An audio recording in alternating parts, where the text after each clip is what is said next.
राधे राधे गुरुजी। राधे राधे। गुरुजी, मेरा प्रश्न ये है कि गीता पढ़ने के बाद अन्य कोई शास्त्र पढ़ने की आवश्यकता नहीं होती है क्या?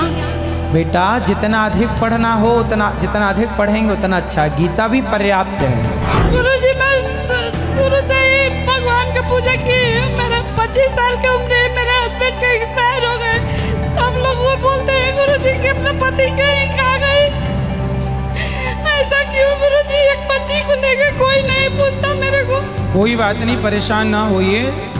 विधि का विधान जो है, जिसकी आयु जितनी उतनी रहेगी और कोई किसी को नहीं खाता। हम भगवान पे जब विश्वास करते हैं, भरोसा करते हैं, तो वो हमारी परीक्षा लेते हैं तो क्यों वो विश्वास पूरा होगा? परीक्षा इसलिए लेते हैं क्योंकि जब भी आप कोई आगे की क्लास में जाना चाहते हैं तो आपको एग्जाम देना ही पड़ता है, तो देना पड़ेगा, इसलिए परीक्षाएं तो होती हैं, डरो मत। राधे राधे।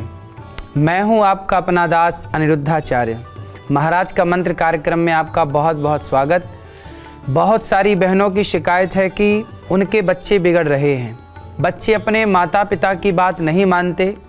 बच्चों को सुधारने के लिए क्या करें, कोई उपाय बताएं। तो आज मैं आपको उपाय बताऊंगा, बच्चों को कैसे संस्कार दें। अनिरुद्धाचार्य दास आप सबके लिए आज इस विषय में बात करेगा।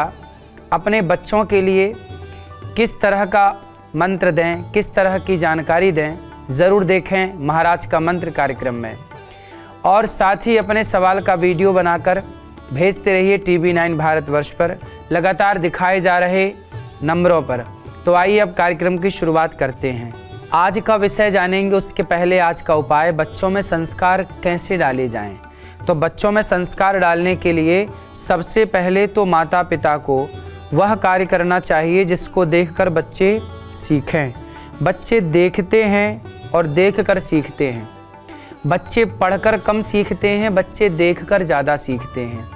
तो आज का उपाय है कि आप रोज़ सुबह अपने मंदिर में, घर के मंदिर में भगवान को स्नान कराएं, भगवान की पूजा करें, शंख बजाएं, घंटी बजाएं।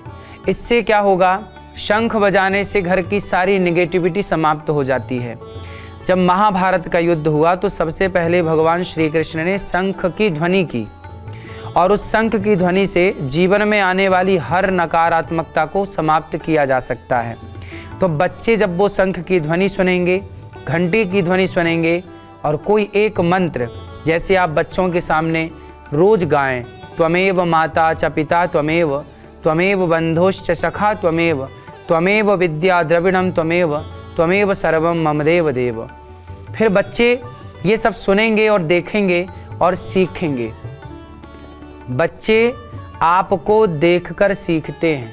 आप जैसा व्यवहार करेंगे बच्चे वैसा व्यवहार करेंगे। तो आपके लिए आज का मंत्र है, बच्चों के सामने बोलें ओम सरस्वत्यै नमः, ओम सरस्वत्यै नमः। जब आप ओम सरस्वत्यै नमः का जाप करेंगे तो बच्चे भी सुन के यही जपेंगे ओम सरस्वत्यै नमः। तो सरस्वती माँ की कृपा इन पर होगी। इनके कंठ में, बच्चों की वाणी में माँ सरस्वती का वास होगा और बच्चे खूब विद्यावान बनेंगे, खूब आगे बढ़ेंगे। आज का विषय, बच्चों में संस्कार कैसे डालें। बच्चों में संस्कार, देखिए सबसे पहले भगवान श्री कृष्ण माखन चोरी करते हैं और माखन खाते हैं। दूध अधिक से अधिक 24 घंटे में यदि उसे ना पकाया जाए, ना ख्याल रखा जाए तो वो फट जाता है। दूध से अधिक आयु होती है दही की।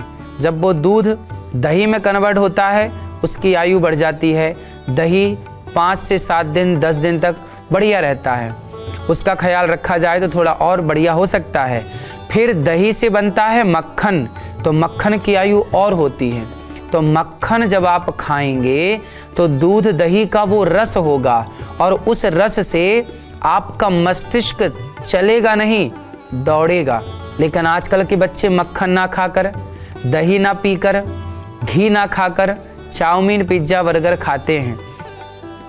आप जितना हेल्दी खाएंगे आप उतने बुद्धिमान होंगे।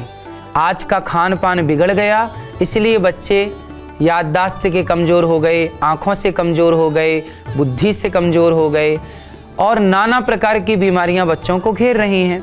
आपको चाहिए कि भगवान श्री कृष्ण एक उंगली पर गिरिराज जी उठाए। इसके पीछे का संदेश यही है कि माखन खाओगे, शुद्ध देसी गाय के दूध का सेवन करोगे तो आप में बहुत एनर्जी होगी, बहुत आप शक्तिशाली बनेंगे, आप बहुत आगे जाएंगे। तो भगवान श्री कृष्ण का ये उपाय जीवन में ज़रूर करिए। जो मक्खन भगवान श्री कृष्ण खाते हैं, आप भी पहले तो खान पान ठीक करिए। दूसरा, शीर्षासन जरूर करना चाहिए सारे बच्चों को। शीर्षासन मतलब सिर के बल खड़े होना। सारा ब्लड, सारा रक्त हमारा जो शरीर में नीचे की ओर होता है, पाँव की तरफ होता है, जब हम सिर के बल खड़े होते हैं तो वह रक्त हमारे मस्तिष्क की ओर बढ़ता है और हमारा मस्तिष्क और अधिक काम करने लग जाता है। इसलिए हमें चाहिए कि हम शीर्षासन कम से कम 2 मिनट नित्य का नियम बनाएं कि बच्चों से हम शीर्षासन अवश्य कराएंगे।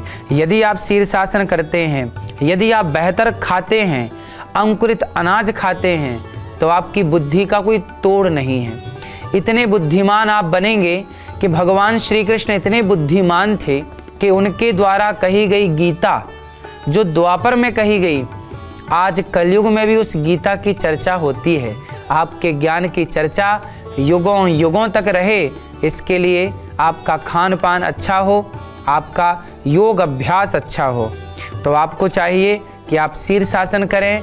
और तीसरा, आप अच्छे लोगों की संगति करें। जितासनो जितश्वासो जित संगो जितेंद्रिया। आप अच्छे लोगों की संगति करें। उस बच्चे की संगति बिल्कुल ना करें जो सिगरेट पीता हो, शराब पीता हो, गंदी बातें करता हो, झगड़ा करता हो। ऐसे बच्चों की संगति से बचें। देखो, संगत का बहुत बड़ा प्रभाव बच्चों के जीवन में पड़ता है। माता कैकई ने मंथरा की संगत कर ली। देख लीजिए क्या परिणाम हुआ। किसी पिता ने अपनी बेटी का नाम तब से कैकई नहीं रखा। साथ ही दुर्योधन ने संगत करी शकुनी की, नाश करा दिया शकुनी ने। आपकी संगति, आपके मित्र, आपके दोस्त जितने अच्छे होंगे आप उतने अच्छे होंगे।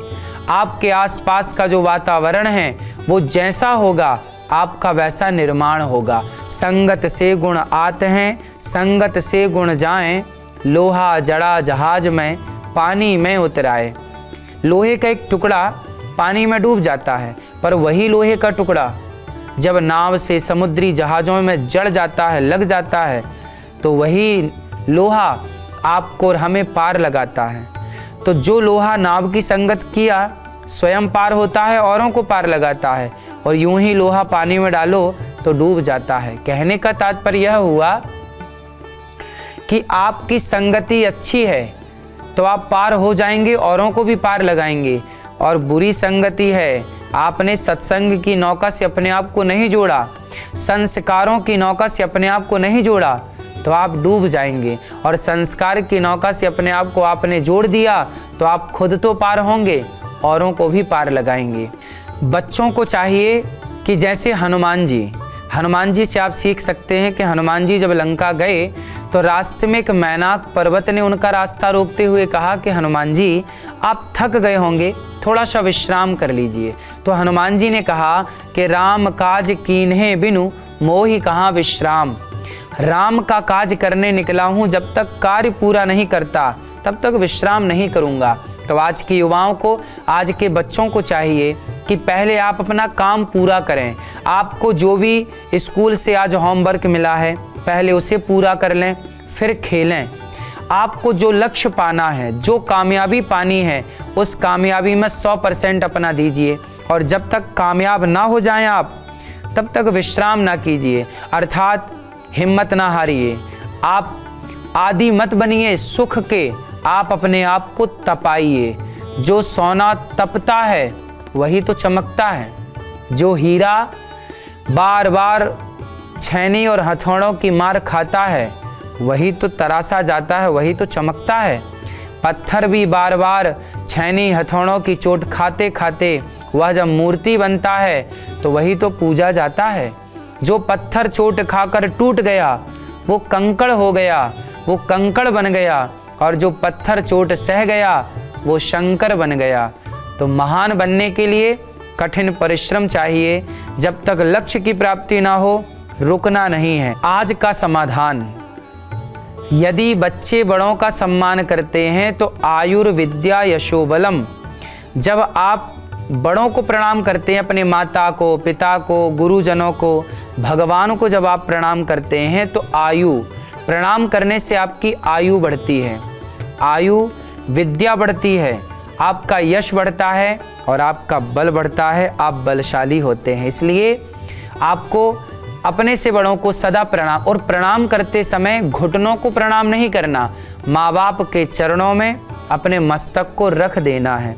इस तरह से प्रणाम करना चाहिए। भगवान को साष्टांग लेट करके आपको प्रणाम करना चाहिए।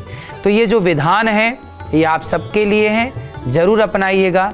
इसी से आपका भविष्य निर्मल होगा, उज्जवल होगा। आज का वार्तालाप, क्या साधना से बीमारी ठीक हो सकती है? विनय कुमार रांची झारखंड से ये प्रश्न कर रहे हैं। देखिए, साधना से सब कुछ हो सकता है, पर एक बार डॉक्टर को दिखा करके आप परामर्श अवश्य लें कि आपको कोई बड़ी बीमारी तो नहीं है। और साधना, देखिए हमारे जो योगी हुए हैं, हमारे जो साधु संत हुए हैं, उन्होंने साधना करके ही अपने आप को ठीक किया है। पर वो साधना तक शायद आप आज के युग में पहुंच पाएँ ना पहुंच पाएँ, तो आज के युग में तो डॉक्टर को दिखाएं, यही आपके लिए बेहतर होगा।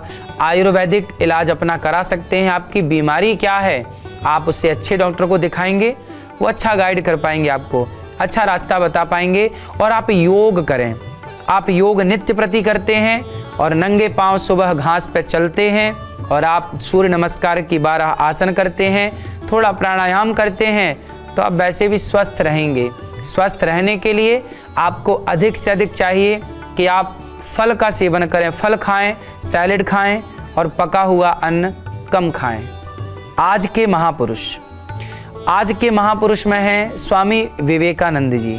और विवेकानंद जी ऐसे महापुरुष हैं जिन्होंने अपने दुनिया के लिए, इस विश्व के लिए जो रास्ता बताया है, उस सबको उस राह पर चलकर अपना कल्याण अवश्य करना चाहिए। स्वामी विवेकानंद जी कहते हैं, उठो और तब तक चलो जब तक अपने लक्ष्य की प्राप्ति ना हो जाए। कितना बड़ा मंत्र दिया स्वामी विवेकानंद जी ने, तब तक चलो जब तक लक्ष्य की प्राप्ति ना हो। चलते रहो, चलते रहो। खरगोश और कछुए की दौड़ तो आपने सुनी होगी। जब खरगोश चलता है तो बहुत तेज चलता है, जबकि कछुआ धीरे धीरे चलता है। पर खरगोश ना थोड़ी देर चलेगा, रुक जाएगा, कभी यहाँ ताक झांक करेगा, कभी यहाँ ताक झांक करेगा, जबकि कछुआ धीरे धीरे जरूर चलता है पर अपने लक्ष्य को प्राप्त करता, क्योंकि वो अखंड चलता है। उसी तरह जो बच्चे भले धीरे धीरे चलते हैं, आप थोड़ा थोड़ा याद करो, आप थोड़ा थोड़ा सुनो, पर थोड़ा थोड़ा नित्य सुनो, थोड़ा थोड़ा नित्य रोज याद करो, तो आप एक दिन बहुत आगे जाएंगे। और जो बच्चे एक दिन में ही बहुत याद कर लेते हैं, फिर 4 दिन तक कुछ याद ही नहीं किया, 4 दिन तक कुछ पढ़े ही नहीं, ऐसा नहीं। आप भगवत गीता भी पढ़िए तो 4 श्लोक मत पढ़िए, 1 श्लोक रोज पढ़िए। एक एक रास्ते, एक एक कदम भी आप आगे बढ़ाएंगे तो अपने लक्ष्य में पहुंच जाएंगे। खरगोश और कछुआ में जब दौड़ लगती है तो सबसे आगे कछुआ पहुंचता है, क्योंकि खरगोश रुक जाता है, क्योंकि उसे यहाँ भी देखना है, वहाँ भी देखना है। जिसे अपना लक्ष्य दिखेगा निश्चित वो सफल होगा। तो आप सफल होना चाहते हैं तो लक्ष्य पर ध्यान केंद्रित करिए, लक्ष्य को प्राप्त करने के लिए पूरी कोशिश करिए, पूरी मेहनत के साथ बढ़ चलिए अपने लक्ष्य की ओर। आज का गुरु मंत्र, बच्चों को चाहिए कि 24 घंटे को 3 भागों में डिवाइड करें। 8 8 8 8 घंटे बच्चों को सोना चाहिए, मस्त सो, गहरी नींद लो। 8 घंटे मस्त खेलना चाहिए, खूब खेलो, 8 घंटे खेलो और 8 घंटे पढ़ना चाहिए। आप 8 घंटे पढ़ें, 8 घंटे खेलें, 8 घंटे सोएं, तो 8 8 8 8 या 24 घंटे हो गए। आपको इन 3 भागों में समय को बांट लेना चाहिए और मन लगा के पढ़ना चाहिए, मन लगा के खेलना चाहिए। खेलने के टाइम सिर्फ खेलो, खेलने के टाइम पढ़ाई की बात नहीं, सिर्फ खेल की बात, और पढ़ाई के टाइम पे सिर्फ पढ़ाई की बात, खेल की बात नहीं। सिर्फ पढ़ना है, ना कि मोबाइल चलाना है, ना कि आपको यहाँ वहाँ ध्यान भटकाना है। मन को एकाग्र कैसे किया जाए? सबसे चंचल होता है बंदर, पर बंदर को भी मदारी अपने वश में कर लेता है। जैसे नचाता है बंदर वैसे नाचता है। यदि करने वाले ने बंदर को वश में कर लिया, जो इतना चंचल प्राणी है, यदि बंदर को वश में किया जा सकता है तो आपके मन को वश में क्यों नहीं किया जा सकता? बच्चों, आप सबको अपने मन को वश में करना है। कैसे करेंगे? गीता में लिखा है, अभ्यासेन तु कौन्तेय वैराग्येण च गृह्यते। आप अभ्यास करेंगे तो निश्चित आप मन को वश में कर लेंगे, और मन वश में होगा तो आपकी याददाश्त कई गुना बढ़ जाएगी। आप भूलेंगे नहीं, जो याद करेंगे उसके लिए माँ भगवती सरस्वती से प्रार्थना करिए और मंत्र जपिए, सरस्वत्यै नमः, ओम सरस्वत्यै नमः, ओम सरस्वत्यै नमः। आज का लकी कॉलर, मेरा बेटा बहुत शरारती है, पढ़ाई नहीं करता, कुछ बोलता हूँ तो उल्टा सीधा जवाब देता है। हुकुम सिंह यमुनानगर हरियाणा से ये प्रश्न कर रहे हैं। तो हुकुम सिंह जी कह रहे हैं कि मेरा बेटा पढ़ाई नहीं करता, जवाब देता है। देखिए, बच्चे पढ़ाई नहीं करते तो आप पढ़ाई करिए, अर्थात आप कोई पुस्तक पढ़िए, गीता पढ़िए, रामचरितमानस पढ़िए। जब घर के सदस्यों को बच्चे पढ़ता हुआ देखते हैं तो बच्चे भी पढ़ेंगे। अब घर के सभी लोगों को बच्चे मोबाइल चलाते देखते हैं, सारे लोग घर के टीवी देख रहे हैं, सारे लोग घर के मोबाइल चला रहे हैं। जब आप मोबाइल चलाएंगे तो बच्चे मोबाइल ही मांगेंगे, मोबाइल ही देखेंगे। इसलिए आप सबको चाहिए कि बच्चों के सामने कोई पुस्तक लेके बैठिए। जब आप पुस्तक पढ़ेंगे तो वो भी पढ़ना स्टार्ट कर देंगे। दूसरा, आप कह रहे हैं कि वो बच्चे जवाब देते हैं। आप भी घर में ऐसा वातावरण बनाइए कि आप अपने बड़ों की बात मानिए, आप उन्हें जवाब मत दीजिए। बच्चे घर के माहौल को देखकर सीखते हैं, तो बच्चे चाहेंगे तो बिल्कुल आपको देखकर सुधर जाएंगे। आप अपने से बड़ों को आप जवाब मत दीजिएगा, बच्चों को पास में बिठाइए, उन्हें समझाओ कि बेटा अपने से बड़ों का सम्मान कैसे किया जाता है। भगवान राम की कहानी सुनाओ। जब भगवान श्री राम पढ़ने के लिए गुरुकुल गए तो पढ़ कर के आए तो अल्पकाल विद्या सब पाई, सब कुछ सीख गए राम जी। और प्रातः काल उठ के रघुनाथा, मात पिता गुरु ना वही माथा।